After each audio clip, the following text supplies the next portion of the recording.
राधे राधे मेरे प्यारे भाइयों बहनों माताओं व बंधुओं, संस्कार की बातें चैनल में आपका बहुत बहुत स्वागत है। बंधुओं, आज पुत्रदा एकादशी के दिन मैं आपको श्रवण करवा रही हूँ गजेंद्र मोक्ष की कथा। बंधुओं, पुत्रदा एकादशी के दिन गजेंद्र मोक्ष की कथा सुनने का बहुत अधिक महत्व है। जो मनुष्य भी एकादशी के दिन गजेंद्र मोक्ष की कथा सुनते हैं, भगवान विष्णु स्वयं आकर उन्हें उनके दुखों से उबारते हैं, उनके कष्टों से उबारते हैं। बंधुओं, यदि आपने हमारे YouTube चैनल संस्कार की बातें अब तक सब्सक्राइब नहीं किया तो जरूर करें और बेल आइकन दबाना ना भूलें। बंधुओं, जो मनुष्य भी गजेंद्र मोक्ष की कथा को सुनते हैं, उन्हें हर तरह के कर्जों से भी मुक्ति मिलती है। बोलो विष्णु भगवान की जय हो।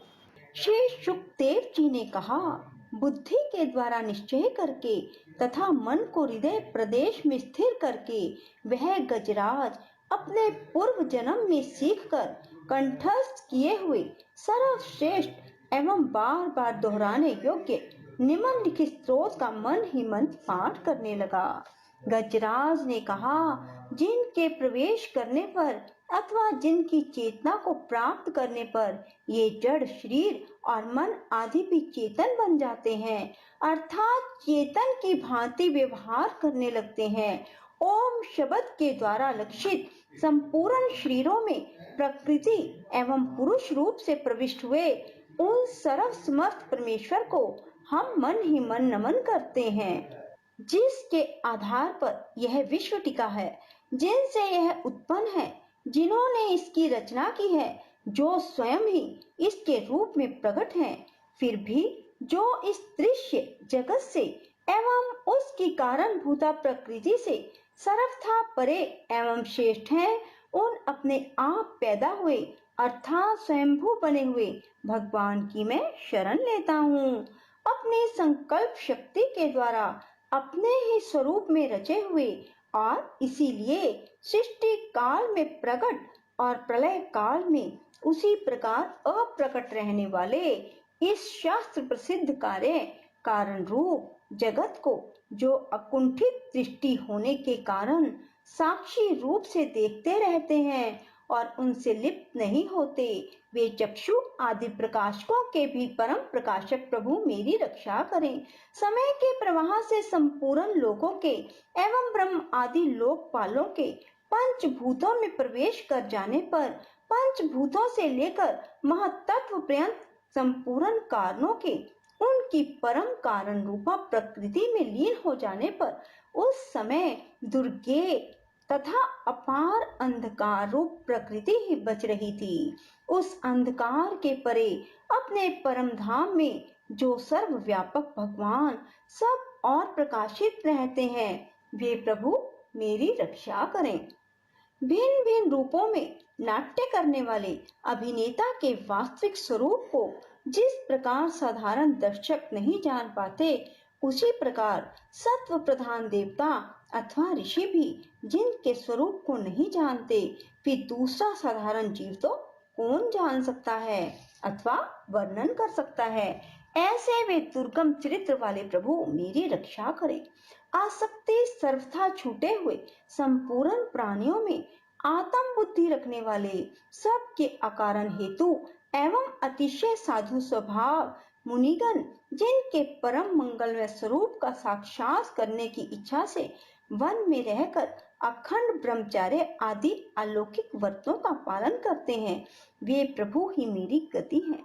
जिनका हमारी तरह कर्म के कारणवश ना तो जन्म होता है, ना जिनके द्वारा अहंकार द्वारा प्रेरित कर्म ही होते हैं, जिनके निर्गुण स्वरूप का ना तो कोई नाम है ना रूप, फिर भी जो समय अनुसार जगत की सृष्टि एवं प्रलय के लिए अपनी इच्छा से जन्म आदि को स्वीकार करते हैं, उन अनंत शक्ति संपन्न पर ब्रह्म परमेश्वर को नमस्कार है। और प्राकृत आकार रहित अनेकों आकार वाले अद्भुत कर्मा भगवान को बार बार नमस्कार है। स्वयं प्रकाश साक्षी परमात्मा को नमस्कार है। उन प्रभु को जो मन वाणी चित्त वृत्तियों से सर्वथा परे हैं, उनको बार बार नमस्कार है। विवेक को पुरुष के द्वारा सत्वगुण विशिष्ट निवृत्ति धर्म के आचरण से प्राप्त होने योग्य सुख के देने वाले और मोक्ष सुख की अनुभूति रूप उस प्रभु को नमस्कार है। सत्व गुण को स्वीकार करके शांत, रजोगुण को स्वीकार करके घोर, तमोगुण को स्वीकार करके मूढ़ की भांति प्रतीत होने वाले भेद रहित सदा संभाव से स्थित ज्ञान घन उन प्रभु को नमस्कार है। शरीर व इंद्रियों आदि के समुदाय रूप संपूर्ण पिंडों के ज्ञाता सबके स्वामी साक्षी रूप आपको नमस्कार है। सबके अंतर्यामी प्रकृति के भी परम कारण किंतु स्वयं कारण रहित उस प्रभु को नमस्कार है। संपूर्ण इंद्रियों एवं उनके विषयों के ज्ञाता समस्त प्रतीतियों के कारण रूप संपूर्ण जड़ प्रपंच एवं सबकी मूलभूता अविद्या के द्वारा सूचित होने वाले संपूर्ण विश्व में अविद्या रूप से भासने वाले आपको नमस्कार है। सबके कारण किंतु स्वयं कारण रहित, कारण होने पर भी परिणाम रहित होने के कारण अन्य कारणों से विलक्षण कारण आपको बारंबार नमस्कार है। संपूर्ण वेदों शास्त्रों के परम तात्पर्य मोक्ष रूप एवं श्रेष्ठ पुरुषों की परम गति भगवान को नमस्कार है। जो त्रिगुण रूप काष्ठों में छिपे हुए ज्ञान में अग्नि है, उक्त गुणों में हलचल होने पर जिनके मन में सृष्टि रचने की बाह्य वृत्ति जागृत हो जाती है, आत्म तत्व की भावना के द्वारा विधि निषेध रूप शास्त्र से ऊपर उठे हुए ज्ञानी महात्माओं में जो स्वयं प्रकाशित रहते हैं, उन प्रभु को मैं नमस्कार करता हूँ।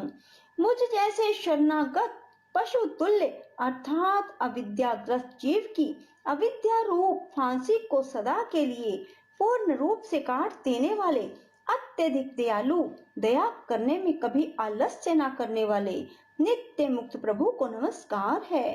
अपने अंश से संपूर्ण जीवों के मन में अंतर्यामी रूप से प्रकट रहने वाले सर्वनियंता अनंत परमात्मा को आपको नमस्कार है। शरीर, पुत्र, मित्र, घर, संपत्ति एवं कुटुंबियों में आसक्त लोगों के द्वारा कठिनता से प्राप्त होने वाले मुक्त पुरुषों के द्वारा हृदय में निरंतर चिंतन करने वाले ज्ञान स्वरूप सर्वसमर्थ भगवान आपको नमस्कार है। जिन्हें धर्म, मनोवांछित भोग, धन और मोक्ष की कामना से भजने वाले लोग अपनी मनचाही गति पा लेते हैं, अपितु जो उन्हें अनेक प्रकार के अयाचित भोग, अविनाशी पाशर शरीर भी देते हैं, वे अतिशय दयालु प्रभु मुझे इस विपत्ति से सदा के लिए उबार लें। जिनके अनन्य भक्त जो वस्तुतः एकमात्र उन भगवान को ही शरण है, जो धर्म, अर्थ आदि किसी भी पदार्थ को नहीं चाहते, अपितु उन्हीं के परम मंगलमय एवं अत्यंत विलक्षण चरित्रों का गान करते हुए आनंद के सागर में गोते लगाते रहते हैं। उन अविनाशी, सर्वव्यापक, सर्वश्रेष्ठ ब्रह्मा आदि देवों के भी नियामक और भक्तों के लिए अप्रकट होने पर भी भक्ति योग द्वारा प्राप्त करने योग्य, अत्यंत निकट होने पर भी माया के आवरण के कारण अत्यंत दूर प्रतीत होने वाले इंद्रियों के द्वारा अगम्य, अत्यंत दुर्विज्ञेय और अंतरहित किंतु सब के आदि कारण सब ओर से परिपूर्ण उन भगवान की मैं स्तुति करता हूँ। ब्रह्मादि समस्त देवता, चारों वेद, संपूर्ण चराचर समस्त जीव आकृति के भेद से जिनके अत्यंत क्षुद्र अंश के द्वारा रचे गए हैं, जिस प्रकार प्रज्वलित अग्नि से लपटे सूर्य से किरणें बार बार निकलती हैं और पुनः अपने कारण में लीन हो जाती हैं, उसी प्रकार बुद्धि, मन, इंद्रियां नाना योनियों में उत्पन्न होने वाले शरीर एवं यह गुणमय प्रपंच जिन स्वयं प्रकाश आत्मा से प्रकट होता है, उन्हें उन्हीं में लीन हो जाता है। वे भगवान वास्तव में ना तो देवता है, ना असुर, ना मनुष्य, ना तिर्यक, ना वे स्त्री, ना पुरुष, ना नपुंसक ही हैं, ना वे कोई जीव जिनका इन तीनों ही श्रेणियों में समावेश ना हो सके। ना वे गुण है, ना कर्म, ना कार्य है, ना कारण ही है। सब का निषेध हो जाने पर जो कुछ बचा रहता है वही उनका स्वरूप है। वे ही सब कुछ हैं। ऐसे भगवान मेरे उद्धार के लिए आविर्भूत हों। मैं इस ग्रह के चंगुल से छूटकर जीवित रहना नहीं चाहता, क्योंकि भीतर और बाहर सब ओर से अज्ञान के द्वारा ढके हुए उस हाथी के शरीर से मुझे क्या लेना देना है। मैं तो आत्मा के प्रकाश को ढक देने वाले उस अज्ञान की निवृत्ति चाहता हूँ, जिसका कालक्रम से अपने आप नाश नहीं होता, अपितु भगवान की दया से अथवा ज्ञान के उदय से होता है। इस प्रकार मोक्ष का अभिलाषी मैं विश्व के रचिता, स्वयं विश्व के रूप में प्रकट तथा विश्व से सर्वथा परे, विश्व को खिलौना बनाकर खेलने वाले, विश्व में आत्म रूप से व्याप्त, अजन्मा, सर्वव्यापक एवं प्राप्त होने योग्य वस्तुओं में सर्वश्रेष्ठ श्री भगवान को प्रणाम करता हूँ, उनकी शरण में हूँ, जिन्होंने भगवत भक्ति रूप योग के द्वारा कर्मों को जला डाला है। वे योगी लोग उसी योग के द्वारा शुद्ध किए हुए और अपने हृदय में जिन्हें प्रकट हुआ देखते हैं, उन योगेश्वर भगवान को नमस्कार करता हूँ, जिनकी त्रिगुण आत्मक शक्तियों का राग रूप वेग असह है, जो संपूर्ण इंद्रियों के विषय रूप में प्रतीत हो रहे हैं, जिनकी इंद्रियां विश्वों में ही रची बची रहती हैं। ऐसे लोगों को जिनका मार्ग भी मिलना असंभव है, उन शरणागत रक्षक एवं अपार शक्तिशाली आपको बार बार नमस्कार है। जिनकी अविद्या नाम शक्ति के कार्य रूप अहंकार से ढके हुए अपने स्वरूप को यह जीव जान नहीं पाता, उन अपार महिमा वाले भगवान की मैं शरण में हूँ। श्री सुखदेव जी ने कहा, जिसने पूर्वोक्त प्रकार से भगवान के भेद रहित निराकार स्वरूप का वर्णन किया है, उस गजराज के समीप जब ब्रह्मा आदि कोई भी देवता नहीं आए, जो भिन्न भिन्न प्रकार के विशिष्ट विग्रहों को ही अपना स्वरूप मानते हैं, तब साक्षात श्री हरि, जो सबके आत्मा होने के कारण सर्वदेव स्वरूप हैं, प्रकट हो गए।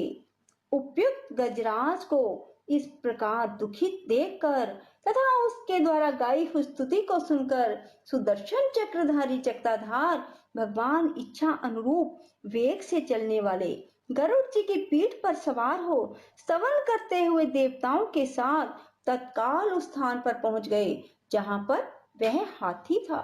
सरोवर के भीतर महाबली ग्राहक के द्वारा पकड़े जाने पर दुखी हुए उस हाथी ने आकाश में गरुड़ की पीठ पर चक्र को उठाए हुए भगवान श्री हरि को देखकर अपनी सूंड को, जिसमें उसने पूजा के लिए कमल का फूल ले रखा था, उसे ऊपर उठाया और बड़ी ही कठिनता से सर्व पूज्य भगवान नारायण आपको नमस्कार है, यह वाक्य कहा। उसे पीड़ित देखकर अजन्मा श्री हरि एकाएक गरुड़ को छोड़कर नीचे सरोवर पर उतर आए। वे दया से प्रेरित हो ग्रह सहित उस गजराज को तत्काल सरोवर से बाहर निकाल लाए और देवताओं के देखते देखते अपने चक्र से उस ग्रह का मुख काटकर उसके चंगुल से हाथी को उबार लिया। बोलो विष्णु भगवान की जय। राधे राधे। जय श्री कृष्णा। बंधुओं, यदि आपको हमारी वीडियो पसंद आए तो इसे लाइक करें और शेयर भी जरूर करें। धन्यवाद।